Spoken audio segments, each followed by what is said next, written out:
होता है प्राथमिक सेल, प्राइमरी सेल होता है।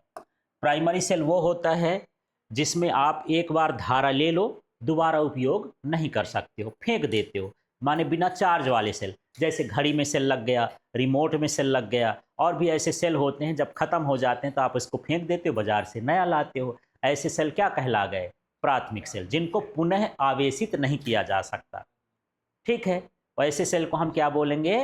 प्राथमिक सेल। तो देख लीजिए, इनमें रासायनिक अभिक्रिया केवल एक बार होती और बाद में ये क्या हो जाता है? निष्क्रिय हो जाता है और इसको दोबारा प्रयोग में नहीं लाया जा सकता। इसका विभव लगभग कितना होता है? 1.5 वोल्ट होता है। ये शुष्क सेल है, लेक्लांसी सेल है, इनका ये विभव वोल्टेज होता है। ये क्लियर हो गया? तो पूछ देगा शुष्क सेल का विभव कितना होता है? 1.5 वोल्ट। शुष्क सेल किस तरह का सेल है? वो कैसा है? प्राथमिक सेल है एक तरह से। इसी का नाम क्या है? लेक्लांसी सेल भी है। ठीक है, और इसको देखते हैं कि ये लेक्लांसी सेल बनता कैसे है ना। ये क्लियर हो गया? तो इसमें केवल आपको ये भर ध्यान रखना है कि प्राथमिक सेल यही है जो जिसका हम दोबारा उपयोग नहीं कर सकते, एक बार उपयोग करने के बाद खराब हो जाता है, बेकार हो जाता है, निष्क्रिय हो जाता है, उसे हम क्या कहेंगे? प्राथमिक सेल। उदाहरण कौन सा है? शुष्क सेल। अब चलिए, शुष्क सेल को हम कहाँ कहाँ उपयोग करते हैं यार? ट्रांजिस्टरों में, घड़ी, जो पुराने ज़माने के रेडियो चलते थे, अब रेडियो है रहे नहीं गए, लोग कहाँ लगाते हैं रेडियो, लेकिन हम घड़ी में लगाते हैं, रिमोट में लगाते हैं, और कहाँ कहाँ लगाते हैं यार? माइक आता है उसमें भी लगा देते हैं शुष्क सेल। टार्च आती है जो इसमें सेल लगता है टार्च वाली, उसमें भी लगा देते हैं।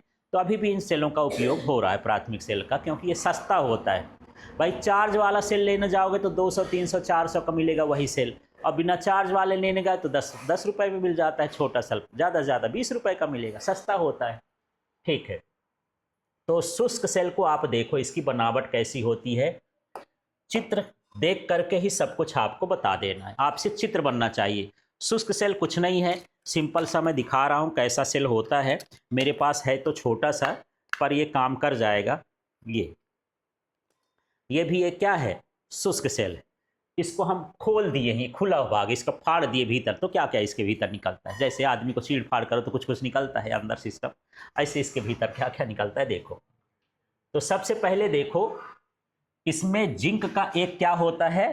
कप। कप एक तरह का बर्तन है, चाहे जैसे रहता है, गोल गोल बर्तन होता है, उसको क्या बोलते हैं? कप। ये बाहर जो परत बनी है, पन्नी लगी है, इस पन्नी को निकालोगे तो एक चमकीला धातु दिखेगा, वो क्या होता है? जिंक। जिंक का बाहर की ओर क्या होता है? कप। समझ में आ गया? कभी फोड़े हो इसको?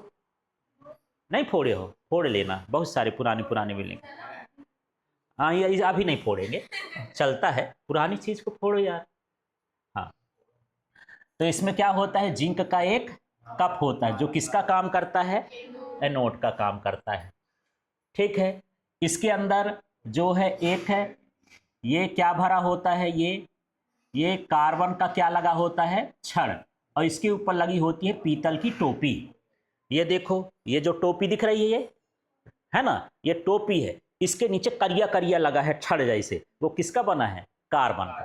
कार्बन का क्या बना होता है? छड़। इस छड़ के चारों तरफ भरा होता है मैग्नीज डाइऑक्साइड का चूर्ण, है ना, और साथ में कार्बन का जल, कार्बन का पाउडर भरा होता है एक तरह से। ठीक, कार्बन का चूर्ण और मैग्नीज डाइऑक्साइड का क्या होता है? चूर्ण। अब इसके चारों तरफ यहां पर जो भरा होता है वो होता है अमोनियम क्लोराइड का पेस्ट। सेल तैयार हो गया। ठीक है, तो आप चाहे बाहर से चालू करो और चाहे अंदर से चालू करो, इसकी संरचना लिख सकते हो। मैं इसका शब्द नहीं बताया, चित्र बता रहा हूं, चित्र को देख के आप बना सकते हो। क्या बनाओगे? ये एक कार्बन की क्या होती है? छड़। उसके ऊपर क्या लगी रहती है? हाँ, पीतल की टोपी। हाँ, कैप लिख देना, अंग्रेजी तो जानती हो। ठीक है, इसके चारों तरफ क्या भरा होता है? MnO2 और कार्बन का जल लिख सकते हो या कार्बन का चूर्ण लिख सकते हो। ठीक है, इसके चारों तरफ क्या भरा होता है? NH4Cl का पेस्ट। उसके पेस्ट के बाहर क्या लगा होता है? जिंक का कप लगा होता है। ये जो कार्बन की छड़ होती है कैथोड का काम करती है, जिंक कप किसका काम करता है? एनोड का। माने वैसे ये प्लस का काम करता है, ये माइनस का। यहाँ पर उल्टा समझना है प्रक्रिया को। समझ में आ गया? अब इसके भीतर होता क्या है, रासायनिक क्रियाओं को देखना ही यही याद करने वाली चीज़ होगी। इसमें जो जिंक होता है वो क्या होता है, घुलता है। जिंक क्या होगा, ये सॉलिड में है, जिंक का जो बाहर का बर्तन है ना वो क्या होता है, घुलता है। और जिंक घुल करके 2 इलेक्ट्रॉन क्या करता है, देता है, निकाल देता है कि भैया मैं घुल गया हूँ, जिसको ज़रूरत हो इलेक्ट्रॉन ले लो। ठीक है। अब ये जो मैग्नीज डाई ऑक्साइड है NH4+ है ना, NH4+ है Cl- अलग अलग हो जाएंगे। ये एक इलेक्ट्रॉन को लेता है। इस तरह से रासायनिक क्रिया कहाँ पर होती है, एनोड में, और ये कहाँ पर होती है, कैथोड में होती है। यहाँ पर ये इलेक्ट्रॉन लेता जाता है, यही इलेक्ट्रॉन फिर कार्बन क्षण से कहाँ चला जाएगा, बाहर। बाहर इलेक्ट्रॉन की गति चाहिए ना, ठीक है। तो देखो कुछ दिन बाद सेल है, इसको ये जब यूज कर लोगे ना, बहुत दिन तक रखे रहोगे, तो ये दबाओगे तो दबने लगता है, पानी जैसे होने लगता है। इसलिए कि जो ये बाहर का कप है बेचारा मोटा था, घुलते गया तो पतला परत बन जाता है, फिर अभी दबाओगे तो दब जाता है।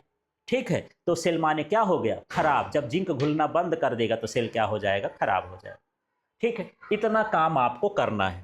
तो प्रश्न आ जाए कि शुष्क सेल की संरचना लिखिए और उसकी रासायनिक क्रिया को समझाइए, तो आपको शुष्क सेल का चित्र बनाना है, चित्र के बारे में लिखना है, फिर एनोड की क्रिया लिखना है और किसकी लिखना है, कैथोड की। एनोड की तो सरल सी दिख रही है, जिंक है, Zn2+ हो गया, 2 इलेक्ट्रॉन बाहर निकल गया। इसमें देखो मैग्नीज डाइऑक्साइड है और ये अमोनियम है ना, ये 1 इलेक्ट्रॉन लेता है और ये MnOOH और NH3 बना देता है, अमोनिया गैस बनाता है, और साथ में ये मैग्नीज हाइड्रोक्साइड बनाता है। इस तरह से क्रिया होती है।